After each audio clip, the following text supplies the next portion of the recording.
ang inyong tulay sa himpapawid ng serbisyo publiko. Ang Presidential Broadcast Service, Radyo Pilipinas, Radyo Publiko. Radyo Pilipinas. Radyo Publiko.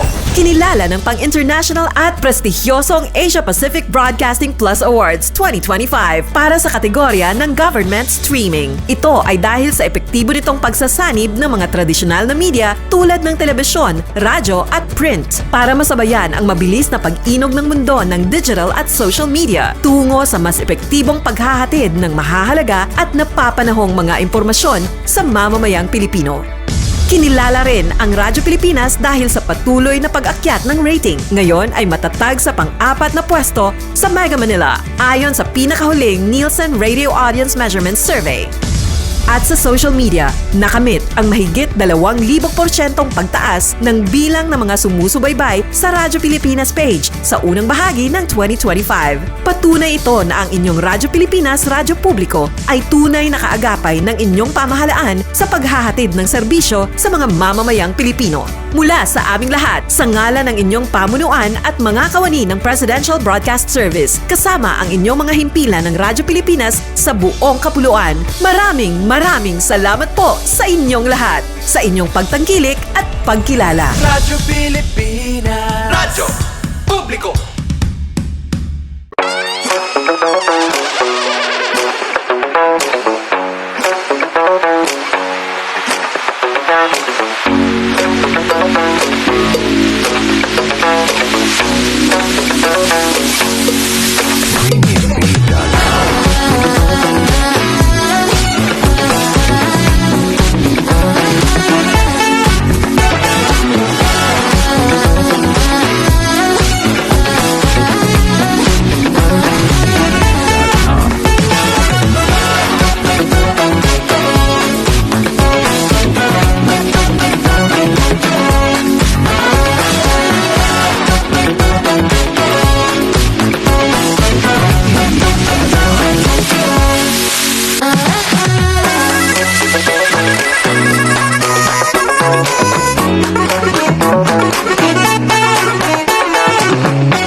Yes, mga igala, may adlaw ka na itong tanan o welcome to sa itong panaguban sa itong tulumanong tambayan sa Radyo Pilipinas. Kauban niyo Armando Feniquito, mga igala. Yes, mga igala, kamusta mong tanan diha karong adlaw, mga igala, no?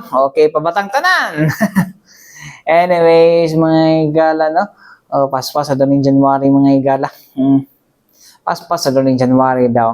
Ambot lang kaya. Kay kasagaran ba yung mga tuig, mga igala? Kuan, no?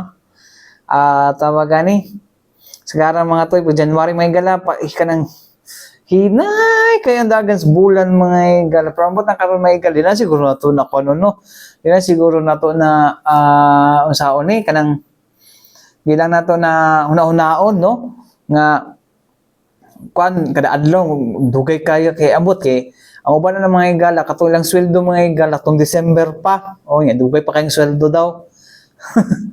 Parang ko pa nakadawat ang sweldo dawat ang sweldo mga igala. Mo naman ang isa sa mga panganang dugay mga igala no. Ang kuan dugay ang ilahang sweldo ay dugay ang January mga igala. But anyways mga igala, speaking of dugay mga igala no. Well, ang ato ang kuan no, ato ang hisgutan karong hapon mga igala no. Ang kining kuan no, update sa kuano investigasyon sa kamatayon no ni 3 de Mayo barangay apunong barangay mga igala no Dasdigo City nga si Oscar Bukol Jr. mga igala o mas kilala si Dudong Bukol ba niya angga diha no. Tungod sa kakuan mga igala November 25 pa to siya gipatay no. Basta November kanang last week sa November to siya gipatay mga igala no. Until now bisan pa man niabot ng 5.5 million pesos ang kantidad sa reward money no wala gihapoy ng lutaw no wag gihapoy ng lutaw nga mga salarin no wag gihapoy ng lutaw nga eyewitness no para sa maong kamatayon mga galo lusuda pud aning kuana no mao lagi ni ba pa sa ingon nila na idagkong tao daw kung nga nagpaluyong. Pero what for? Unsa kaya ang motibo? no ngano ingon ana no. So anyways may gala no, di nata maglangan no kay di ko gusto nga sako magikan no, kay tungod dili pud ko investigador ug wa pud ko labot sa kaso kay dili man ako ang partido. So mas maayong ang awtoridad ato pastoryahon may gala. So anyways may gala ato paminawon may gala no, ang tigpamaba sa National Bureau of Investigation mga gala Region 11 nga si Agent Eliseo Liaño Jr. mga igala no, alang sa update sa mga investigasyon. Paminaw na to. SITG Bukol, sir. Ano ang update Yes, ma'am. doon, sir? Ma'am, SITG, yes, we have, ito I would just like to clarify things and to our listeners, the public na once na magkaroon ng may pinatay, lalo na pag public official or any individuals who is occupying a high position in the society, automatically, the SITG will convene. Now, pag sinabi natin convene, kasama na dyan ang DOJ. May prosecutor and kami, under kami ng DOJ, an NBI investigator is also assigned or is also a part of that SITG. So, what happened in itong pagpatay kay Kapitan Bukol is that may SITG, automatically nandun na kami. Pero as a matter of procedure, kasi normally pag may krimen na mangyari, our first responders are our policemen. So they are the ones who directly went to the crime scene and conduct the necessary investigation. So para hindi na maiwasan yung tinatawag nilang overlapping of functions or nasisira yung pag-iimbestiga, hinayaan natin na our local police will conduct the investigation. But it's very sad that no less than the aggrieved family had requested the NBI to come in. So, kaya pumasok na rin kami sa pag-iimbestiga. And it's a parallel investigation. Our ultimate goal, the PNP, the NBI, and other law enforcement, our paramount goal is to have an early solution of the killing of the late Kapitan Bukol Jr. Okay, sir. So, ongoing investigation, hanggang saan tayo, sir, ngayon na level sa ating investigation, sir? Well, to be honest with the public, our policemen, I myself from the NBI, we really have a hard time in solving this case. This is a very classic na case, well planned, well organized, and we believe na yung mga assailants, they are also connected with the government. So, kung ordinaryong criminal lang to, with the pot money of 5.5 million, sinusuka na yan. Kung ordinaryong tao lang yan. Kung ordinaryong killer lang yan. But because he is well connected with the government, sinong magsusubong? So, very compact sila. Pero I believe na meron kaming isang hawak na ebidensya na the moment na, of course, with the participation of our communication company, our communication service provider, so we can get some possible lead in this particular case. Okay, so is this from the law enforcement, sir? Na, are you referring to law enforcement yung assailant yung sabi nyo? Yes, kasi may mga previous killings na if you happen to recall the incident that took place in Solariega na sniping din yung abogada. Ako personally, I also handled this case in Nabunturan, yung the late Solis Rapesta, na doon siya, in-snipe din siya doon sa fronting, nag-park siya doon sa Kumbal Hotel sa Nabunturan, and he was sniped. May idea kami kung sino yung gumagawa. But, the moment that your evidences will be submitted to the prosecutor's office, as a law enforcer, you have to see to it that there exists probable cause, not only probable cause, but the certainty of conviction. So, meaning, we cannot just simply file a case when we believe na we don't have that object evidence that would somehow link to this group of individuals. Sir, you mean sa pag law enforcement, the pattern of killing? Yes, yung signature nila. Okay. At this point, I yield the floor for questions. Now na to si Richie, and then Miss Jandy, Armando, Mike. Una daw, senior citizen. Sige, okay ra. Namin na rin. Ikaw rin yun, ingon sa Ha? Ay, kabala katanggap na nako. Dawat sa matuoran, ay kabala ka. Pareha bitaw mi aning nastubangan ninyo. Idamay na ko ni. We are classmate first year to fourth year in Ateneo. Together with Tech.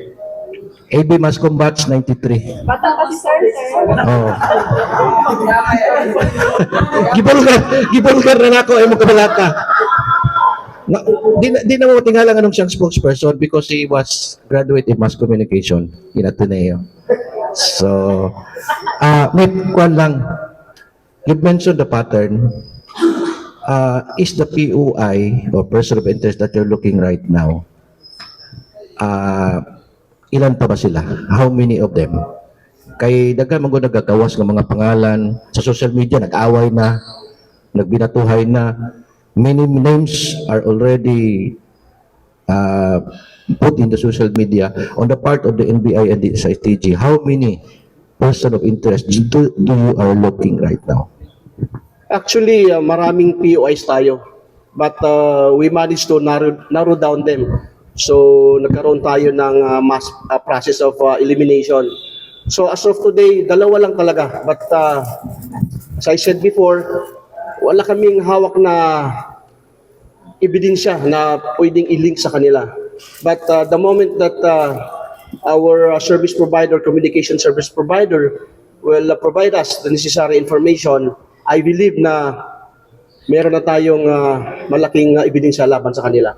As of today, as I said, we will be applying for a cyber warrant na lahat ng POIs, preserve namin yung mga call logs nila, text messages nila. So, hindi ko sana sabihin to, pero baka mamaya ma-counter mission tayo.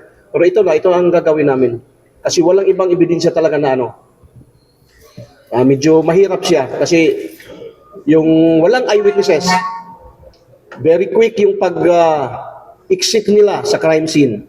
And those areas na hanggang yung last na backtracking namin is dito lang sa may Kapatagan. So dumaan sila sa Kapatagan, most likely they have exited in Barakatan. So may idea kami. Hindi lang namin sila mailink talaga, walang Kung cyber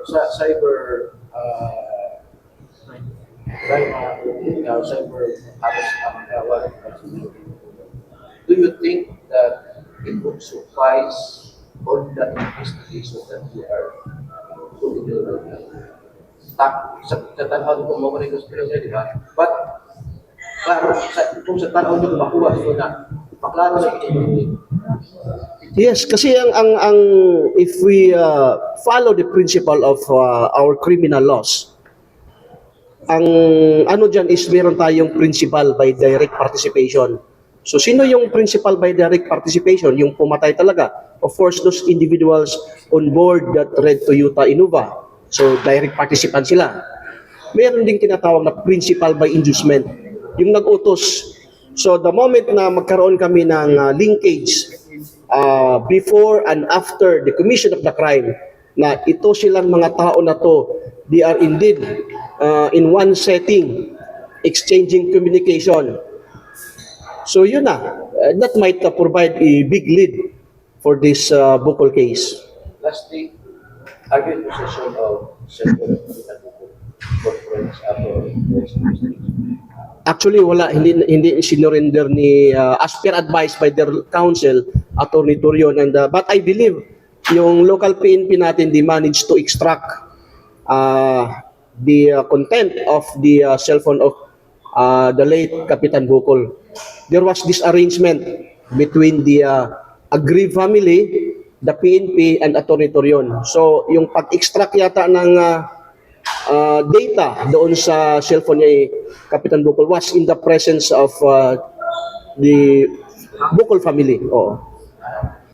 So mga ito mga igala, no? Ang payag ni Agent Eliseo Liano Jr. mga higala, ang tigpamaba sa National Bureau of Investigation Region 11 mga higala. So muna to no, medyo yung gingon to kaniya complex. Grabe ka complex ang krimen mga higala no. So anyways, what tayo mahimo gid ana gid no kay kung yan ang complex mga higala, it will really take a long time mga higala no. Bago gina siya makuan no. So digid bago na siya ma-resolve mga higala. Ang ingon ani nga klase nga krimen dili gid siya pangit gid kung i-rush no. Kaya kung i-rush ninyo mga higala, it might mga higala result to injustice in both parties mga higala. Okay. Anyways, mga higala, dugang pa alang sa update no sa investigasyon sa kamatayon ni punong barangay Oscar Bucol Jr. mga higala sa to pagbalik ko man lang sa mga importanteng pahinumdom nga to si Bianan. Balik kita mga higala din sa itong panaguban sa tutulumanong tambayan sa Radyo Pilipinas, kauban niyo Armando Finiquito mga higala. So, anyways mga higala no, karon no ato ning tutukan ni mga higala no kay panagsara ta mo tutok og gumayon aning mga hisgutanan mga higala no, particular dira sa katong pagkamatayon no. I know nadungog ganin ninyo sa bang stasyon, nadungog ganin ninyo sa kuan no, pero sila medyo grabe ang ilahang kaning ilahang pag mas grabe lang ilahang take no. Of course they na ilaha pong style pod no, pero sa tuwa din mga higala dili ta mo banat for this mga higala. It's because kanilisod kay ni siya no, unless na kung natay gipanigan mga higala no, or natay gipaboran na personality mga higala.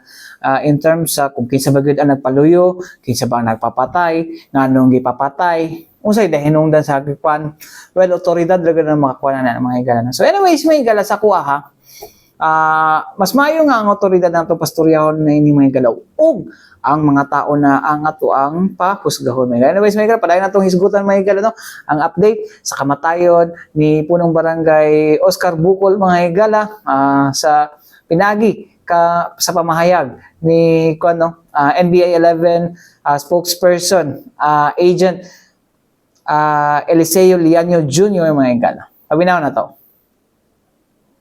Ensure the certainty of conviction. Sinabi mo kanina na you already got the evidence. Actually, it's not yet evidence because nag-apply pa kami ng preservation of call logs and text messages dito sa tatlong major communication service provider.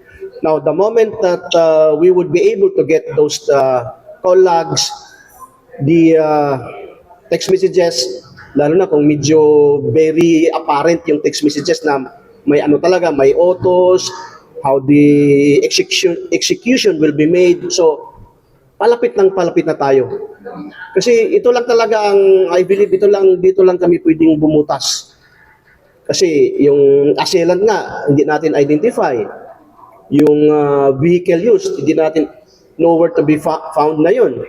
So dito lang talaga. Sir, you said that the assailant or assailants are connected with the government. Can you clarify on this? Is this a public official?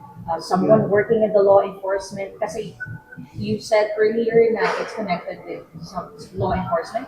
Actually, yes. I believe na connected sila sa government. But we cannot just simply name names kasi in the first place, wala tayong hard evidence na would really unmask them or disclose their identity. But the way how the commission of the crime was committed, the way how they executed, may corresponding signature yan.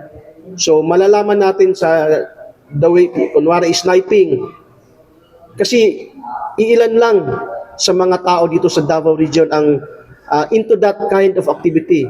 Perhaps if you happen to be a civilian, you're a gun aficionado, you would engage yourself into sniping.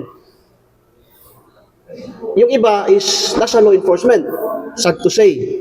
So, madali natin silang i-identify. Ang problema, hindi natin sila malink at the time that they executed the crime. Kasi wala namang lumutang na eyewitness. Kahit na, sabi ko nga kanina, the pot or the reward money reaches 5.5 million na, and yet wala pa ring lumabas na would discuss in detail that he was part of this and these guys are the really ones who are involved. Sir, what can you assure the family of Kapitan Rico? Come again, ma'am? What can you assure the family of Kapitan Rico? Well, the NBI is always in touch with the family, and we always disclose at what level our investigation is. So, nagkaroon kami ng updating. Then, of course, we assure them na sooner or later, ma-identify natin yung individuals talaga na involved in this case. Kay development ng investigation natin, you're confident na ma-serve natin yung justice before the 2026 ends? Yes. Kasi this is a command case. So as I said in my previous interview, this is a command case. So all agents is mandated or obliged to put into some mga possible leads na ma-resolve agad itong krimen na to. So dito kami nagfo-focus muna. May timeline tayo, sir. I cannot give you a timeline kasi mahirap naman talaga. Baka mamaya tayo ang masira. Sir, going back sa kay Bukol po, no, gina-consider po ba ninyo na investigahan itong mga nagagawa sa social media with regards to katong baril nga nawala, with regards sa katong mga uban nga mga links na connected ni Bisan Kinsa? Yes, actually, if you try to analyze it, bakit lumabas yung issue na one of the government officials in Davao del Sur had lost his very specific pa a firearm na a high powered firearm na can also be used in sniping. So Tapos same caliber sa nakuha na slug, di ba? hindi ko mai-confirm yan kasi I believe the PNP is in the position of that slug. So sila ang may position, so they can have the clear kung ano talaga yung caliber na yun. Pero as I said, if you try to analyze bakit nag-pop up yung issue na yun itong time na pinatay si Kapitan Bukol. So it has to be verified and to be evaluated. May issue nga na nawalan siya ng baril, pero it doesn't follow that he is involved. So kailangan muna ng deeper investigation. So how about tong mga tao nga involved, sir, nga kuno tao ni kuan, tao ni siya sa isa ka official na siya connection dito? If it comes from the Facebook, it has to be validated, Pero examine. apil siya sa inyo Yes, gina-validate inano namin yung mga issues na yun kasi lahat naman talaga dito, nobody knows that might provide a possible lead, but you will think also na itong pamilyang Bukol is giving reward.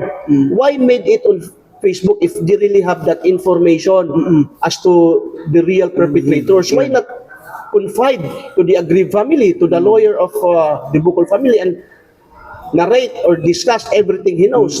So lahat ng nandun sa Facebook is subject for examination and verification talaga. Did you reach out to these persons na nag-upload, nag-post, naghahatag sila ng speculation about the crime na pinaka how many months ago? Actually, perhaps they can help, but mas nag-focus kami doon sa actual talaga na kasi alam naman natin itong mga bloggers, di ba?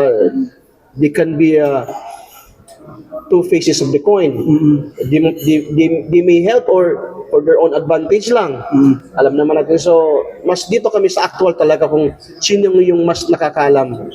But right now, sir, these content creators, no, na somehow naga-confuse na sa mga tao and somehow maka-apekto na sa investigation. Unsa ba ito ginabuhatan ni sila? Or unsa ito possible na buhatan ni sila?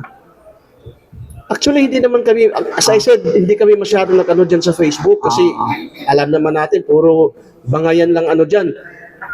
meron nga, makikita mo, they portrayed this POI as a very good guy. Lahat yan, bayad yan, may corresponding money yan eh. So, we cannot just simply buy that issue na totoo yan, totoo. Hindi, it has to be evaluated and examined. Nasa lang sir, pahulay sa Forensic sa missing caliber 5.56 firearms ni Kagas ug slag nga nakuha sa balay ni Bukol human siya gipatay. That's the first, sir. Mark Kagas made the claim. Ikaduha, kung wala nagmatch, bot ba pasabot nga clear ang missing firearms? Ikatulo, sir, asa na nga okay, human na ning station investigation. Nganong wala kaayo update ang NBI sa investigation? Is this part of the strategy para dili ma-alert ang mastermind? Sir, Ma'am, with respect doon sa forensic result, well, I'm not in the position to confirm. Kasi unang-una, we did not conduct the forensic examination of the slug. As I said before, the slug was recovered by our PNP personnel. So they are in the position of that slug. So they are the ones who, I believe, that had conducted an AFES or itong, ano yung AFES yan? Sa balik. Actually, yeah. Yung ang nagkandak ng examination ng slug is the PNP. So I believe na they are more knowledgeable. Kami wala kami. I cannot give you any forensic validation or confirmation. Ngayon as to the question na kung bakit nanahimik ang NBI for the past few weeks, of course ayaw namin na ma-preempt yung trabaho namin. In as much as the NBI is now in a deeper investigation na makuha namin yung mga ebidensya na kinakailangan. So, if ever meron kami mga importanteng updates, we will inform the media. okay, sir, ito pa. Na-trace ba ang Red Innova based on CCTV footage na ay mga claims nga guba ang ubang CCTV footage o gitamper with? Tinuod ba ni sir? Actually, to be honest, meron kaming, we heard of that information na there are some few individuals who tried to tamper. But sa part naman namin kasi, I believe it's not, there are about, sa alam ko lang, there are 3 agencies na nag-conduct ng backtracking. I would disclose, the CIDG is one, the NBI, our local police sa Digos. So tatlong law enforcement agency. Di ko na alam yung iba. But we managed to get hold of a very serious CCTV na talagang di ko lang i-disclose muna. Sa Innova, sir. Asa na si Innova ngayon? Actually, yung Innova, nowhere to be found na, as I said. Shortly after they exited the crime scene, Digo City, of course, tinago na nila. I also presume that itong Innova is may tama. Kasi that was the claim of one of the bodyguard of Kapitan Bukol. If you heard sa Facebook, there was a series of fire being gunfire shot. So siya yung pumutok, and he spent 15 shots. So he believed na more or less 5 shots pumasok doon sa Red Innova. So posible yung tama sa likuran. So malaki din posibilidad na nag-repainting na o Karoon ng sinira. repainting, or we can have a wild guess, baka binao na sa lupa, sinunog, or na chop-chop na. Thank you, sir. RA? Sir Bukol to arrive, he has something to accomplish that night, and which is na-accomplish niya. So, yun, POI yung matanda. Then the rest, yung mga, of course, may nandoon yung hepe ng Digos Police. May previous sila na altercation ng kapitan. So lahat ng kasi may kasabihan na everybody is a suspect. So by process of elimination, kung sino yung talagang may hand, may involvement, siya ang focus namin ngayon. And the soonest or later, they can be described as suspect na talaga.